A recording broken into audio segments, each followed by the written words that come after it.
ৰাজ্যৰ প্ৰান্তে প্ৰান্তে উৎকণ্ঠা বৃদ্ধি পাইছে নিৰ্বাচনী প্ৰচাৰ। বৰপেটা জিলা সৰভোগ ভৱানীপুৰ সমষ্টিৰো চৌদিশে বলিছে পঞ্চায়ত নিৰ্বাচনৰ বঁটা। সৰভোগ ৭ নং নিচুকা গাঁও পঞ্চায়তৰ অন্তৰ্গত ৯ নং খণ্ডৰ শাহপুৰ সৰভোগ গাঁৱৰ ৰাইজৰ মনোনীত প্ৰাৰ্থী কুলচুম খাতুন নিৰ্দলীয় প্ৰাৰ্থী হিচাপে মনোনয়ন পত্ৰ দাখিল কৰে। নিচুকা পঞ্চায়তৰ ৰাইজৰ যথেষ্ট সঁহাৰি সমৰ্থনত উৎকণ্ঠা বৃদ্ধি পাইছে ভোটাৰ ৰাইজৰ মাজত।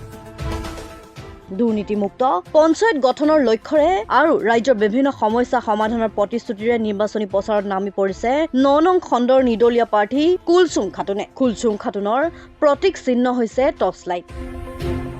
বিশেষকৈ নিচুকা পঞ্চায়তৰ মূল সমস্যা হৈছে ৰাস্তা ঘাট, গৰাখহনীয়া, বিধৱা পেঞ্চন, অৰুণোদয় আঁচনিৰ সমস্যা। এই সকলো সমস্যা সমাধান কৰিব বুলি উল্লেখ কৰিছে। আসসালামুআলাইকুম, মোৰ নাম মিছ কুলচুম খাতুন।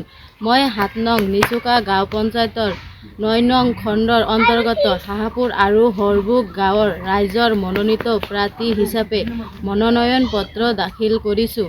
আপোনালোকৰ শাহপুৰ আৰু সৰভোগ গাঁৱৰ নিজৰ ছোৱালী বোৱাৰী হিচাপে আঁকোৱালি ল'ব বুলি মই আশাবাদী আৰু আপোনালোকৰ এই দুটা গাঁৱৰে বহুতো সমস্যা সমাধান কৰাৰ অসীম চেষ্টা কৰিম, যেনে বানপানীৰ সমস্যা, ৰাস্তা ঘাটৰ সমস্যা, বিধৱা পেঞ্চন ইত্যাদি।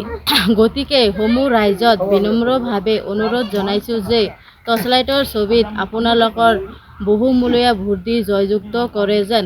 ধন্যবাদ।